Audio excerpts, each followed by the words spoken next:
In the remote northwestern parts of Botswana, the largest population of our kind roams these very lands, an estimated 200,000 of us.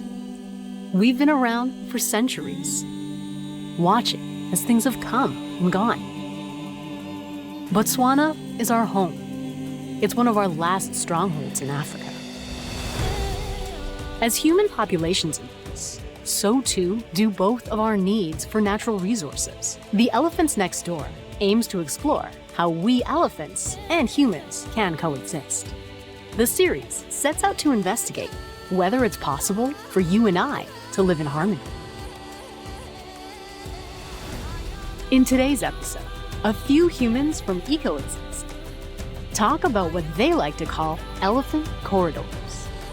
These are the ancient paths that our feet have carved over generations. An elephant corridor, it's a path that elephants use, I would say every day, because they might vary during different seasons. But that elephant corridor would still be there for the whole year or for that's lifetime, I would say. Because an elephant needs to access either water or food every day. But in most cases, they would prefer to go up into the woodland, stay there for the whole day, then come in the evening or in the afternoon to go drink water. But this keeps on increasing or reducing during certain seasons. As we are experiencing the water holes drying up at the woodland, we're still seeing more elephants coming in because this is the main corridor and this is their area they know they use every day in their life, which means that elephant corridor needs to be kept without any infrastructures, needs to be kept clean for the elephants to be using that every day, every week, every month, every year.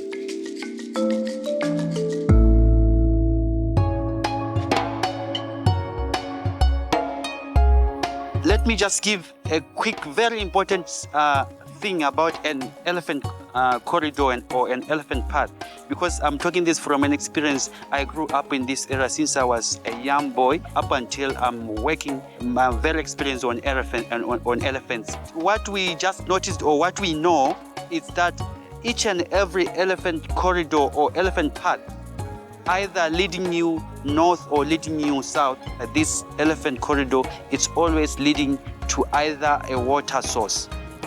In most cases, when you are up in the bush or up in the woodlands, you would find a big elephant pathway. Follow that one, because that one it will lead you straight to the water hole. If you just lost your direction and you want to get home, so if you find this big elephant corridor again, please follow that elephant corridor. It will lead you down to the river. Our paths have purpose. They lead us to water, and water is essential to life. If our ancient paths can be seen as a necessity that benefits us both, it will be a very meaningful step towards coexistence. For my PhD, the main thrust of the study, I was looking at the competition between people and elephants. I interviewed lots and lots of people to get the perception of the conflict and to understand from the people's side what it meant to live with elephants. And then I also looked at it from the elephant side, so I monitored elephant movements, but I did it not using collars. I did it through ground surveys and through talking with people and doing kind of participatory mapping, so trying to understand, again, from the people's perspective, where they knew that there were main movement routes. Then we did transects. We monitored, how frequently elephants were moving over certain areas throughout the whole region. Because in the Eastern Panhandle, basically you've got the Okavango River comes into the country, and then it spreads out into the Okavango Delta. And then on the eastern side of the river, you've got settlements that are all the way along the river. It's kind of like a ribbon-like development along the whole of the Okavango River and the top of the delta. So basically the elephants in that area, they need to move from the dry land areas and come through where people are living, where there are fields, in order to get down to the river and all of the resources in the delta. So we wanted to look at that situation. So I monitored the movements for over 3 years.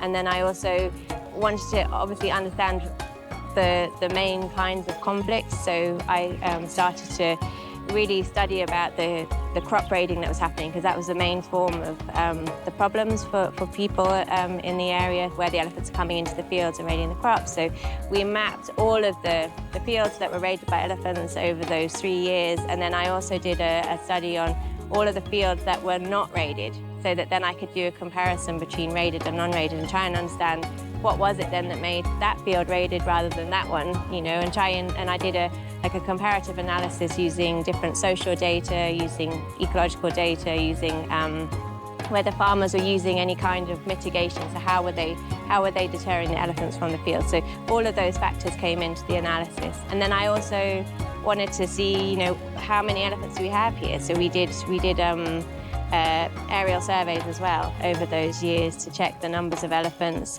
looking at the patterns of whether they're increasing or decreasing. And in that particular area, it came out that the elephants were increasing at a really high rate, and it seemed that their movements were being restricted out of the area, maybe through the fencing that's there, through the buffalo fencing and the border fence, and also then you've got the main Okavango River, which restricts a lot of movement, especially for the female herds.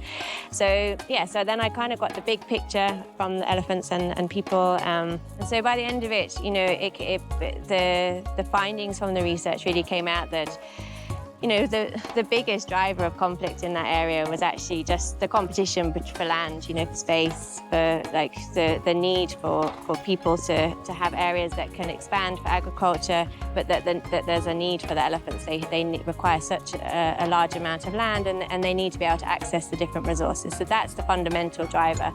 And through the whole comparative analysis of what makes the field more susceptible to being raided, it came out that actually these movement paths allowing the elephants to get from the dry land down to the delta. If your field is less than 1 kilometre to one of those main movement routes, then you're twice as likely to be raided by an elephant. Now, it's kind of logical, and people as well knew it, on the ground within the communities. The farmers knew it. And actually, through interviews with lots of people, it came out that, they really felt like there was a need for more kind of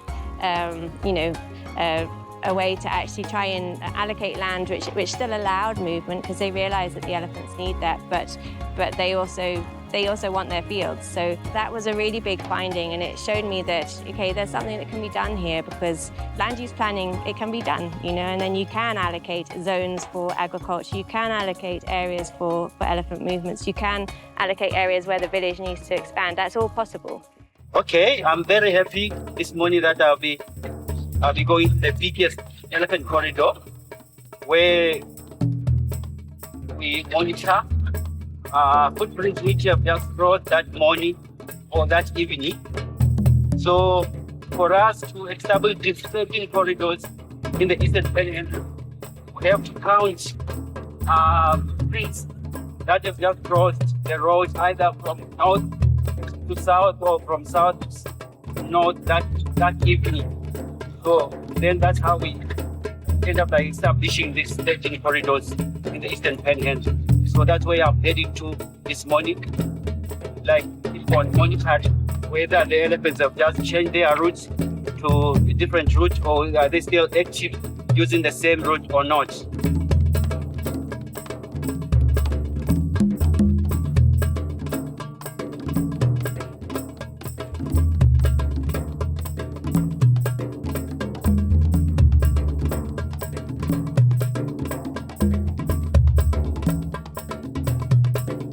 Oh, it seems like there's been an activity last night. So here we can see the elephant have just passed from the water to the woodland. So definitely that shows that this elephant corridor is active. As we can see now, here we have just seen footprints of adults, like 2 of them have just gone up that side. So it seems like they disperse when they come from the river because like after they have drunk some water, now they are going into the bush to just forage and find something to eat, because like they'll be not in a rush so far, because they'll be only looking for some food now.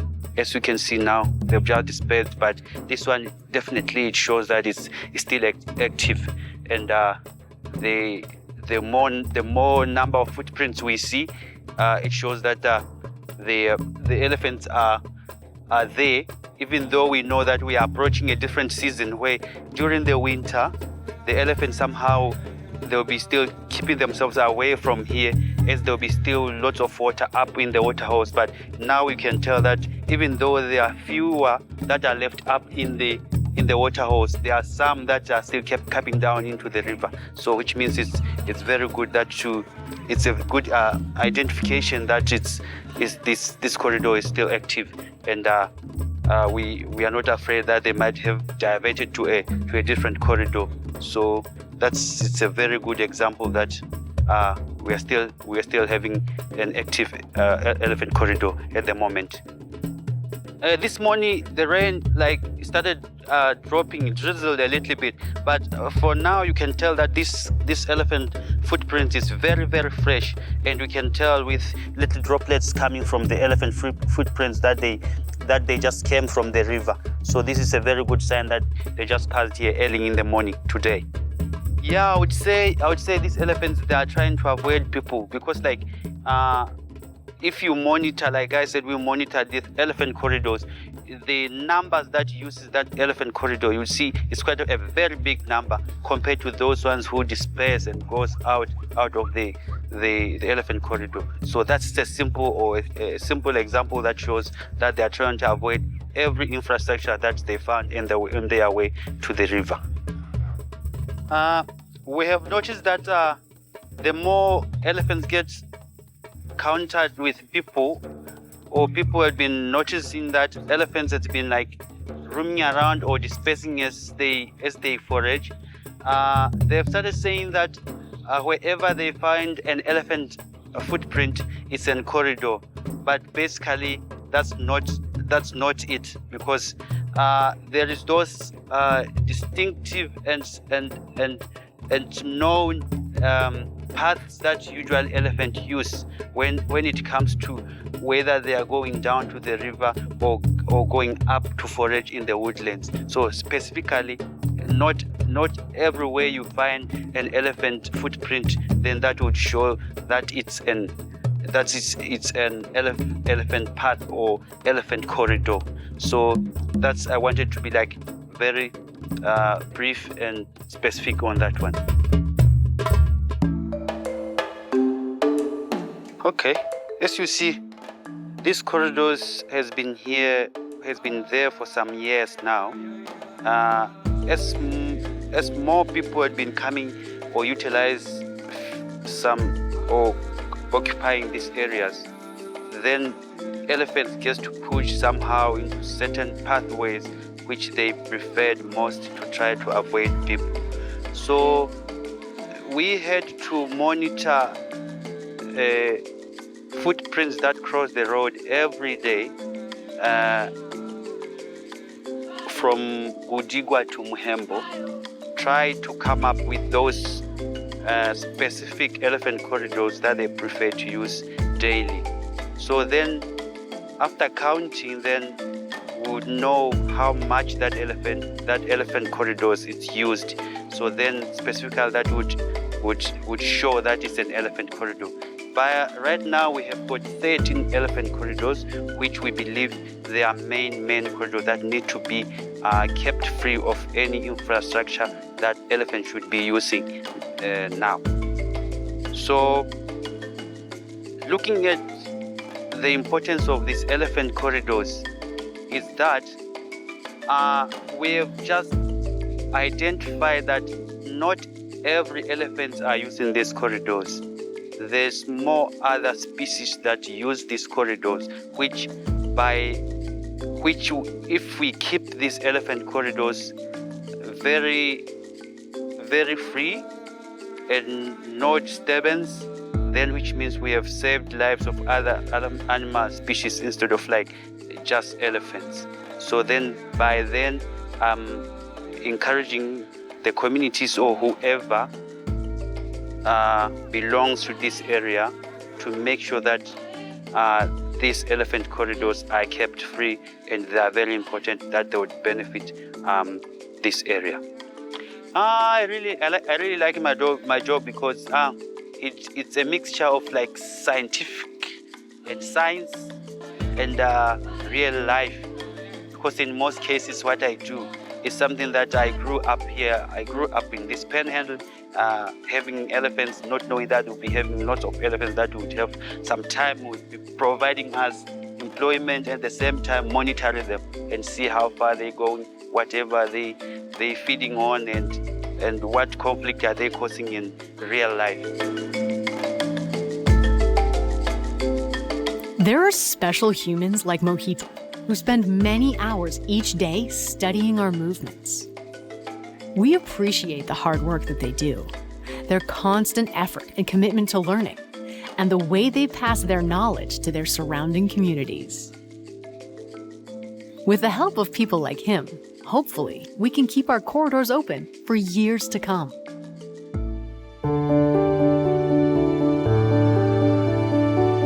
We had an opportunity to start working with Tawana Landboard and Sarongosa Landboard, and they were crying out for assistance actually on land use planning and how to address land use conflicts. And under the SARAP program, with all of us combined and with the support from SARAP, we could then contribute the data that I had from the PhD. When you're trying to change or kind of have an influence on something like land use planning, you need to have that hard data. It can't just be, this is an opinion. So that data really helped to try to show people that, we need to have these movement routes left open. So we've been continuing our work on the land use planning work with the land boards, and also bringing in the land overseers, who are the community member who help to allocate land in a village, and also working with the chiefs and other community members and the farmers themselves to look at so that now we've got 13 elephant corridors on the eastern side of the Panhandle, which are areas which are the main movement routes for most elephants in the area, and then they have a buffer around them of a kilometre either side, so that now for the future land allocation, there won't be any arable fields or settlements inside those corridors, which means that you're thinking about trying to reduce the number of crop raiding instances in the future. But that whole land use planning takes into account where the good soils are for future agricultural development, or where there's a need for the villages to expand. So it takes all of those considerations into it too. We're working on everything from helping farmers protect their crops and themselves, to working with the land authorities and helping to designate elephant corridors, whereby no further allocation of fields or development occurs on those corridors. And then it's easier to protect fields outside of those corridors once elephants can move from different areas through field areas. They quickly find out that these corridors they've been using them for hundreds of years. And so it's a really important part. We've done a lot of work with the land authorities, designating those corridors so that they can be kept free and open in the future. As a farmer, in order to protect your crops, you need to protect your field using different deterrent methods. So using chili fences that keep elephants away. They hate the smell of chili. Using just tin cans, visually they see there's a barrier there, but also when they shake the fence, it creates a sound that scares them away. Electric fencing is very, very effective. So solar-powered electric fencing. So there's a number of various different ways. Flashing lights, also a visual deterrent. So there's a number of different methods that you can use to keep elephants away from your field. But there's no fence that you can put up that will stop elephants wanting to get to water, for example. So that's why these elephant corridors and designating these elephant corridors and not developing on elephant corridors is really critical, because if the elephants are allowed to move from resource A to resource B along these corridors, it's much easier to protect fields away from those corridors using these different deterrent methods. And so that's a critical part of coexistence, is understanding that they need that space to move, otherwise there's no way you're going to stop them getting into your field. As we had been working with the government, meaning the wildlife department, land board which allocates the land. Now they get to know that these corridors needs to be observed. We had been working with few land boards so far. We're working on this Lucis. Maybe you have ever heard of Lucis. It's kind of like a tool or a system which allows every land allocator or land board to know that area, what factors to consider before allocating land. This one involves elephant corridors, includes where the village stretches or where the village is moving towards if needs to be, and where the fertile soils are, and where any other future infrastructure needs to be planning for them. So which means this is a very big and wide tool that would in the near future would be kind of contributed to how the land is gonna be looking in the next 100 or 50 years.